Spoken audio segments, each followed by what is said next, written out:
The landscape in Chapel Hill is shifting rapidly as Michael Malone completely transforms the UNC program through a relentless recruiting blitz. We are looking at a massive talent infusion as Matt Abel, Terrence Brown, and Maxim Logue have all officially committed to the Tar Heels. With this core joining forces alongside returners like Joson Sanon and Neoklis Avdalas, the expectations for this upcoming season are skyrocketing toward a top 20 finish. Your brand new iPhone deserves the best protection, and the iLune 3-pack screen protector plus 3-pack camera lens protector has you covered. Don't take risks with your iPhone. Click the link in the video description to shop now on Amazon. But let us be clear about how this regime is being built, because comparisons to the Bill Belichick era at UNC are being shut down immediately. While some tried to draw parallels between the two high-profile hires, the approach taken by Michael Malone is the polar opposite of the chaotic roster teardown we saw previously. By keeping key staff members like Sean May and Pat Sullivan, Malone is emphasizing stability and authentic connection to the Carolina family over the disruptive tactics that defined the Belichick tenure. The mission to secure elite talent is far from over, as the program is now setting its sights on the transfer portal to fill remaining gaps. The Tar Heels are currently showing serious interest in former St. John's guard Joson Sanon to bolster their backcourt depth. With 8 players having departed for the portal, and the shadow of Henry Visar's pending NBA draft decision looming, Malone is under immense pressure to round out a roster capable of erasing last year's tournament disappointment. The true genius of this new leadership was on full display in the recruitment of Terrence Brown, who is being heavily pursued by powerhouses like Kansas and Kentucky. To seal the deal, Michael Malone pulled off a masterstroke by flying his entire coaching staff directly to a training gym in Las Vegas for a personal meeting that changed everything. It is a bold, aggressive, and highly effective new era for North Carolina basketball, so make sure to like this video and subscribe to the channel with notifications turned on so you never miss an update. If you thought the UNC basketball program was hitting the snooze button, you were dead wrong. Michael Malone has officially arrived, and he is treating the recruiting trail like a gold mine. After a quiet stretch, the floodgates have burst open, with Matt Abel, Terrence Brown, and Maxim Logue all pledging their future to Chapel Hill. But the big question everyone is asking is simple. What does the starting 5 actually look like? Well, buckle up, because if Henry Visar returns, we are looking at a lineup that could easily catapult the Tar Heels into the top 15 nationally. Picture this: Brown, Abel, Neoklis Avdalas, Joson Sanon, and Visar taking the floor. It is an absolute unit. You have got the versatility of Avdalas, who brings that elite shooting we saw at Virginia Tech, and you have Terrence Brown, who is dropping nearly 20 points a night at Utah. And let's talk about Matt Abel. This kid is a 4-star talent with untapped potential that feels like the perfect project for a coach with Malone's pedigree. Of course, the entire puzzle hinges on the million-dollar question: the NBA draft status of Henry Visar. The chatter is that he is testing the waters, and honestly, who could blame him? If he gets that first-round promise, he's gone. But if the mock drafts hold steady in the second round, Tar Heel fans might just get their guy back for one more championship push. If he stays, this team isn't just looking to compete.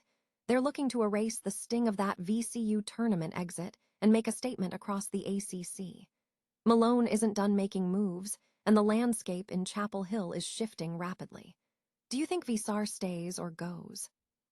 Drop a comment below, hit that subscribe button to keep up with every twist in this rebuild, and remember, in the world of college hoops, the roster you see today might just be the contender you're cheering for tomorrow.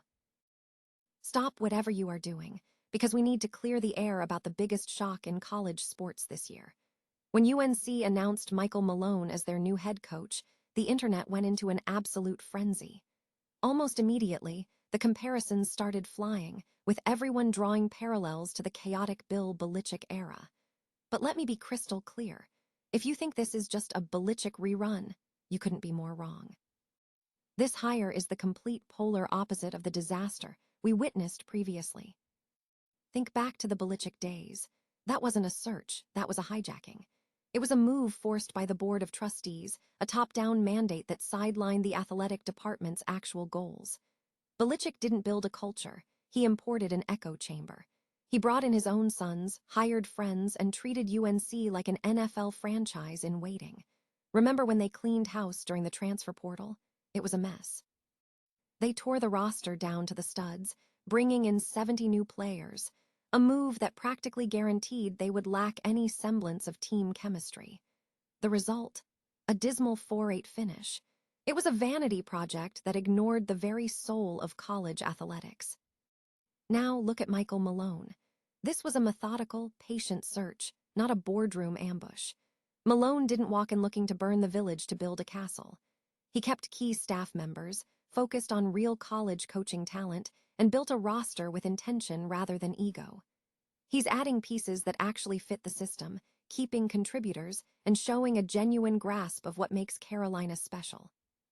While Belichick was focused on NFL scouts and personal vendettas, Malone was out there studying the Carolina family, name-dropping legends like Anton Jameson and Danny Green, and even referencing the late, great Bill Guthridge.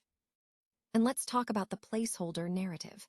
People are already whispering that Malone is just waiting for an NBA call. But let's be real. Malone is 54, right in his prime, and clearly invested in building something here.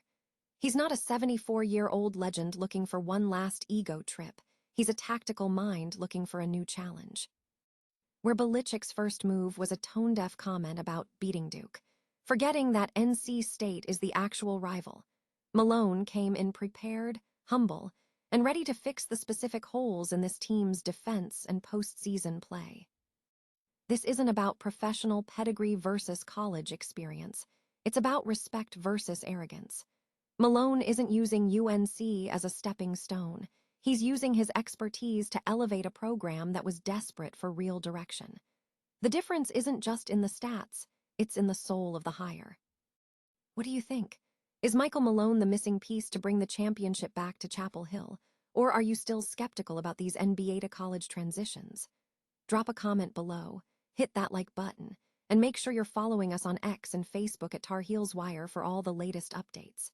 At the end of the day, a team is only as strong as the culture it keeps, and for the first time in a long time, the Heels seem to be building something that actually sticks. Is the North Carolina basketball program about to gamble on a high-ceiling reclamation project? It's a move that could define the start of a new era in Chapel Hill. The Tar Heels are officially in the hunt for former St. John's guard Joson Sanon, a player whose talent is undeniable, even if his recent stats tell a complicated story. We've seen what Sanon can do when he's dialed in. During his freshman campaign at Arizona State, he was a legit threat, dropping nearly 12 points a night while shooting a respectable 36% from deep.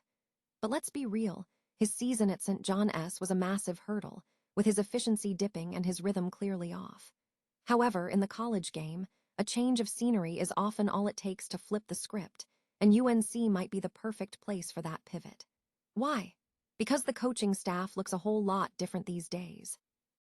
With Hubert Davis out, the Tar Heels have made the shocking move of bringing in NBA champion Michael Malone to run the show. It's been 25 years since Malone coached in the college ranks, but if he can bring even a fraction of that pro-level development to Sanon, we could be looking at one of the biggest bounce-back stories in the ACC. Of course, the roster math in Chapel Hill is getting messy. 8 players have already hit the portal since the coaching change, and with star Caleb Wilson bolting for the 2026 NBA draft, the cupboards are looking a little bare. But it's not all doom and gloom. They've already secured 4 impact transfers like Terrence Brown and Neoklis Avdalas. The pressure on Coach Malone is going to be suffocating from day one, and landing a guy like Sanon would prove he's serious about building a contender immediately. If you want to see if Malone can turn this roster into a championship-level squad, make sure to hit that subscribe button and stay locked in for all our draft and transfer coverage. Do you think a guy like Sanon is exactly what this new-look UNC squad needs to compete, or is the risk just too high? Drop your thoughts in the comments below. Ever wonder what it actually takes to win the high-stakes game of college basketball recruiting? Forget the fancy graphics and the slick presentations. Sometimes, It comes down to a classic, old-school power move. Michael Malone, the new head coach at UNC, just proved that he isn't playing by the standard rules, and his latest success with Terrence Brown is exactly why Tar Heel fans should be excited. For a moment there, the situation looked shaky. After Brown's visit to Chapel Hill, it felt like a done deal, but then the heavy hitters came knocking. With Kansas and Kentucky circling, the tension in Chapel Hill was palpable. We have all seen how these portal sagas end, and frankly, UNC fans were bracing for another heartbreaking loss. But then, Malone pulled a veteran card that shifted everything. Instead of just a follow-up call or a polite text, Malone packed up his entire coaching staff and flew across the country to meet Brown at his private training gym in Las Vegas. Think about that for a second. The whole staff, right on the gym floor, ready to show Brown that he wasn't just another prospect. He was the priority. Coincidence? Hardly. That kind of gesture sends a message that you just can't manufacture over Zoom. It's no secret that the transition at UNC has been rocky, with key losses like Dylan Mingo shaking up the roster. Malone needed a cornerstone, a guy who could come in and immediately change the culture. In Terrence Brown, he's found exactly that. We're talking about a guy who didn't just survive the Big 12, he thrived in it, dropping nearly 20 points a game. There were plenty of critics whispering when Malone, a former NBA coach, stepped into this role. But seeing him hustle like this proves he understands the grind of the college game perfectly. If this is the kind of commitment we can expect on the recruiting trail, the skeptics might want to start reconsidering their takes. Do you think Malone is the right guy to restore UNC to its former glory? Drop a comment below and let us know your take. And if you're ready for more deep dives into the changing landscape of college hoops, hit that subscribe button. At the end of the day, basketball is a game of skill, but recruiting is a game of relationships, and Malone just showed everyone he's playing for keeps.